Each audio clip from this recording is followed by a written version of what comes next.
Hey, what do you mean Global is getting playmats that I've been asking for the last year plus without JP even giving us any kind of notice? What's up, folks? It is tier list, not Tuesday, unfortunately, it's a Monday. Literally the last day of the month. I know, but give me a break. It's the last day of the month, of the shortest month, of course, and I normally would have had like 3 extra days to make this kind of content this month. But we're gonna take a look at the set 5 tier list and take a look at what the meta looks like at the end of the month, especially because this month we had the major event of the Zero Championship Winter Qualifiers. For those of you that are interested in the competitive decks and what these lists look like and what the best decks really look like on, in practice, you can check out the VOD. I also made a video talking about the top 16 decks, the actual lists, separately, so you can check out those as well. But today we're going to go through the kind of, the JP tier list as usual at the start, and then I'll kind of go over my own. We're going to pick up from last time, we're going to reorganize the chart as it exists, and then add in the new decks into it when we talk about it. As always, if you like the content, do give it a like and subscribe to the channel as well. Your support really does mean a lot. We're getting closer and closer to 50k, and I do appreciate it. But without any further ado, let's get into it. So this is game width as usual, and their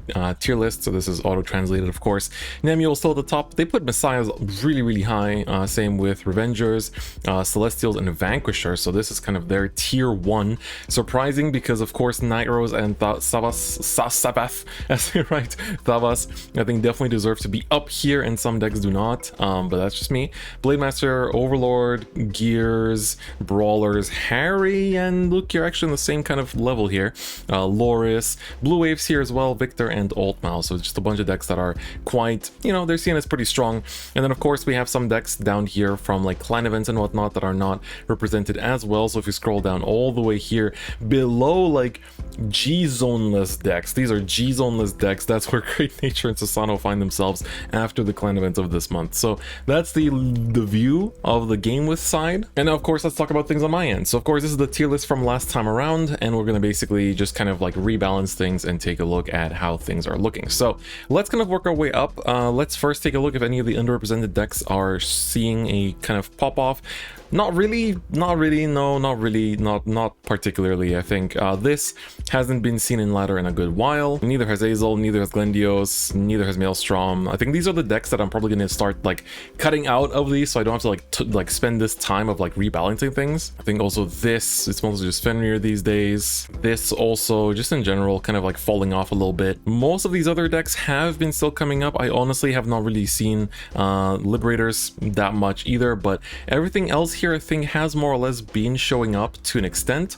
I also want to preface this by saying that this month has probably been the month that I've played Zero ladder by far the least, just because of, I'm moving pretty soon and it's been quite busy, and also world events have been taking up a lot of my mental space lately, so haven't put as much time into Zero as I normally would in a month. So I want to just preface this, like if I say something that seems like a big hot take and you don't agree with, there's a chance that you're 100% right, as I might be just under experienced or like lack the knowledge to make a better judgment here. So I apologize if I say something that you don't agree with, like I say a deck is super strong that you think is terrible, or if I say a deck is not showing up, when it's actually like super popular in, the ladder that you've been playing in, but just kind of putting things out here. So rebalancing viable. I think Yasui, especially after the Zero global qualifiers, for me kind of shot up to over here. I think it's viable. I wouldn't say it's still like strong because it's very peaceful line, but it does feel quite viable. Claret stays here, D-Ro will stay here. I think Diablo will go up. I think Leopold also deserves to be a little bit higher,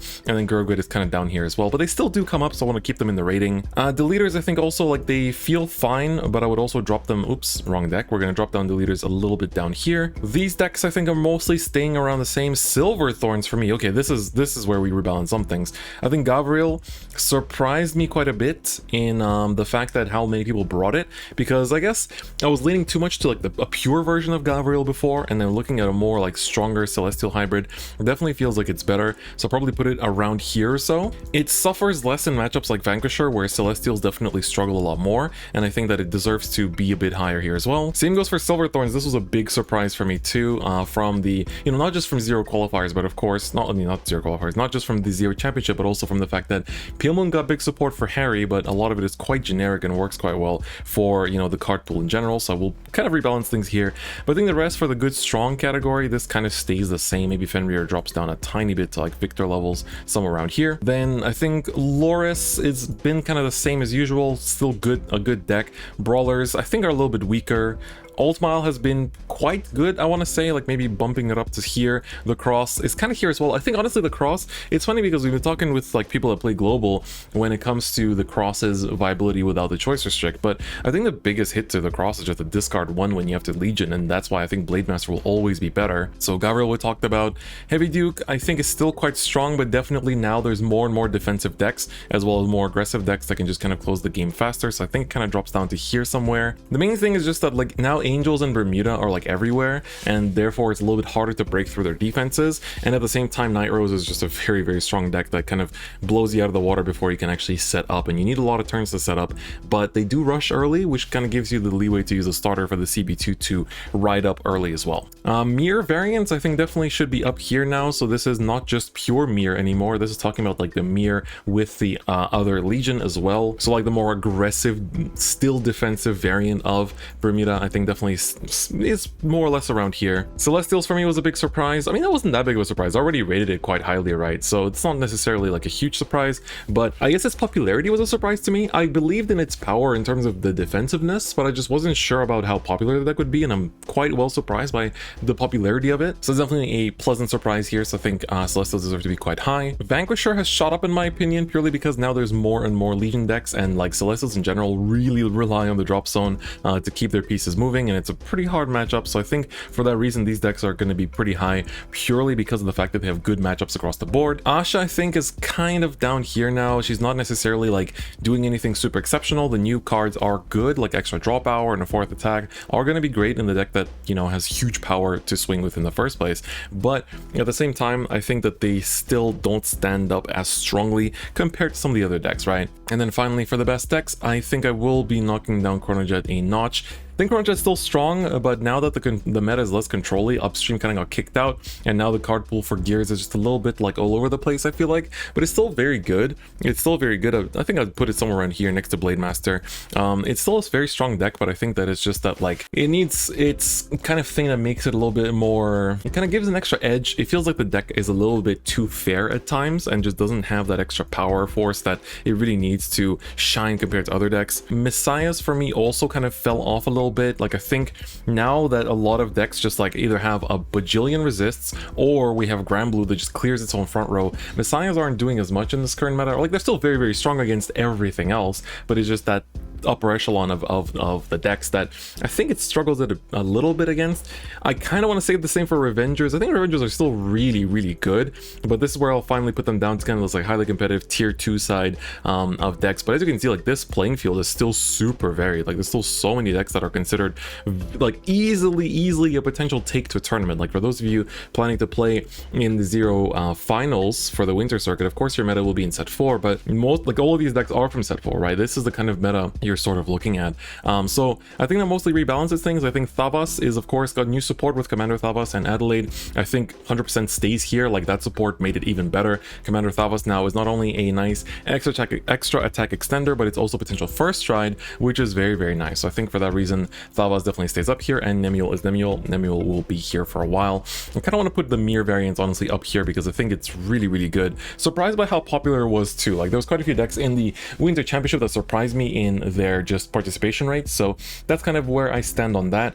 So now let's talk about the new stuff, right? I guess we'll go through the clan events first. So Sano just came about, and I've seen, so I'm gonna put this under like all OTT variants for now, except for Tsukiyomi that literally I never really see played, but I've seen some Susanos, and I've been seeing quite a lot of Battle Sisters, and they feel all right. Kind of feels like over here now, like Kamo Susano gives you a bit more magic numbers power, and I think that that's quite decent. Like I think the Battle Sister side is probably a bit stronger, but maybe it's like somewhere around here, like Claret power levels, where it's like you draw a bunch, you still have your win con of Tom, and then if Battle Sisters are the case, then they kind of have the win con of just having a bunch of stands that they usually play, or like an interesting trigger lineup that kind of makes them shine. And the Battle Sister stride is really, really good. Like it's a very strong plus. Like you get to look at a bunch of top cards just to like add a card. Magus is something I really haven't seen at all, so I'm not going to make a judgment on that, but it seems like it's okay. So it might have some potential, but unfortunately, good god, Great Nature, that is not the Leopold version. I think Leopold honestly could go up a little bit. Like Leopold is genuinely quite strong. Oh, Great Nature, dude, I don't know why they nerfed it so hard.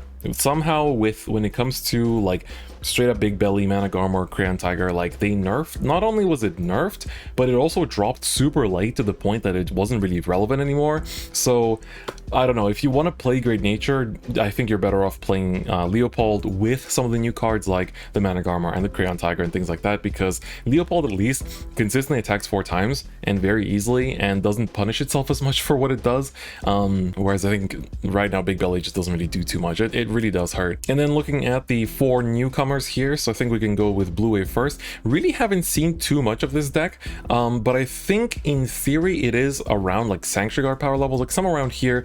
It seems fine. Like it seems fine. It has a pretty stable win con in just like having the multi-attacks, having the Vanguard restand, and also I think the biggest weakness of this deck is just the 8-card G-Zone, right? Because, you know, you have the actual like was it Tetra Boil, the Tetra Boil Stride. You also have like Lambros that you want to run, and then you need your first stride options and things like that, right? There's so many things you have to consider in the G-Zone that there's not really much space for everything. So I think that's kind of like the biggest issue with the deck, and I think that Tabas is still super good in comparison, but I maybe put it around like Victor level, like somewhere around here. Like I think it is good, but also I just haven't tested it as much, so this might be like where the hot take comes from, because I've seen this deck in ladder like twice, and I myself have, like, even though I could technically be playing it, I haven't actually finished building it just yet. Ripples is literally like, who? I haven't seen a single person play Ripples. I'm interested in Ripples. I would like to see people play Ripples and play against them, but unfortunately, due to the stride rules in Zero, Ripples are not going to be abusive and not going to be ruining the whole game, which is good, but at the same time, it feels like they're not really doing too much. So we'll see. We'll see. I hope Ripples are okay, but it just hasn't come up at all, right? It hasn't come up at all. Harri, also interestingly, like, it hasn't really come up as much. I have run into it a couple times and it feels all right, especially because they can use Dreamy Fortress and stuff like that, because now they can go back to like the more generic Pale Moon support. So I think from just the little bits that I've seen, it feels like somewhere around here. Like, it looks like a good deck. I personally think Silverthorns are better, because Silverthorns, the strongest part of Silverthorns is that they have an insane going first grade 3 turn that they've always had, right? Because Silverthorns always have this crazy combo plays, but now the G-Zone complements everything else, right? They have Mystic Look here to fix your hand and everything, but most importantly, you have like the Harri stride that can be kind of like a disruption stride. You have the dragon with the top hat, I forget his name, also like not only gives you a crit but also gives you more multi-attacks and like disruption and stuff. Like, it's in general, like the G-Zone lineup for Pale Moon is very generically good, so Look here gets a lot out of that, whereas I think Harri, I just want to run into it more often. I want to face against them more often, because I think it does have a lot of potential, but the biggest weakness of it is that it clears its own front row, which is good in some metas, bad in some, but at the same time it also has just like, I guess there's over reliance on certain pieces at times, at least from my first impression. So we'll see how things change, you know, maybe we see more of it. I think also nobody taking it to Zero Championship was a little bit kind of indicative of where it stands as well.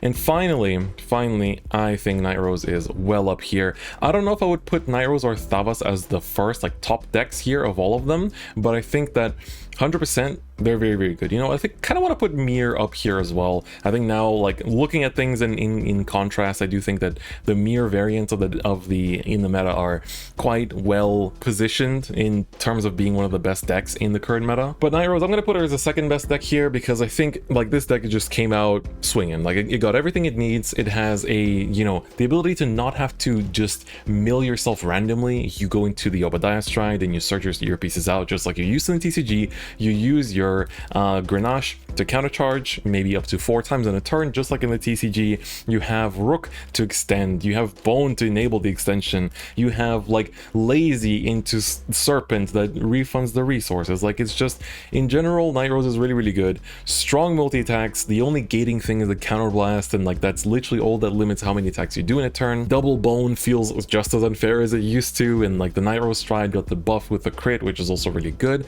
And this deck will only get better in the future, because of course we're going to get Gouache in the future, right? We're going to get Gouache, we're going to get all kinds of support for Nightrose, and I think that she's going to be here to stay for quite a while. But I wonder if decks like Sanctuary Guard will be making a rise next set if we get the Blaster engine in this set, or if it's going to be, you know, just the Altmile side of things, because I think Altmile will probably shoot up a little bit, because the new stride I think really does make it a lot better. And then the other clans, like, we haven't really seen too much of yet, so we're going to see how things kind of rate up. So yeah, that is kind of my impressions of the current meta for set 5. Let me know your thoughts in the comments below. I think set 6 should be pretty interesting, because a lot of decks get supported. Some decks that aren't even in this, like Link Joker, you know, the Starvader builds aren't even on the tier list, so I'm looking forward to seeing how things will go. From the underrepresented, I don't really see much that's going to get supported, I think, in the coming set or like clan events that will make these decks stay here, so chances are all of these will be gone for next time around. But I have some pretty high expectations for certain decks too. Like honestly, Victor, I think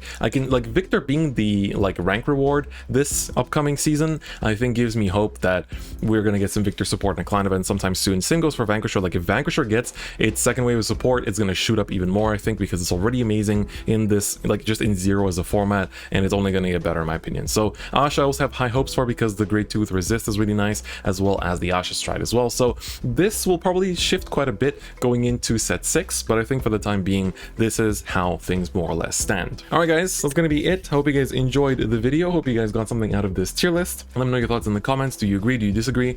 As always, this is my personal like perception of the meta. It's not objective. It's not something that like, okay, this is the meta, that's it, no discussion. I'm very open to discussions. Please discuss in the comments and I'll do my best to respond as well, so we can talk about what you think should be rated higher, should be rated lower, especially the underrepresented. You know, make sure to look at the underrepresented decks that here I just don't have as much experience against, so would love to hear your thoughts on where you think these decks rank too. Anyway guys, that's gonna be it for me today. Thank you so much for watching. Take care, stay safe, and I'll see you guys next time. Bye bye.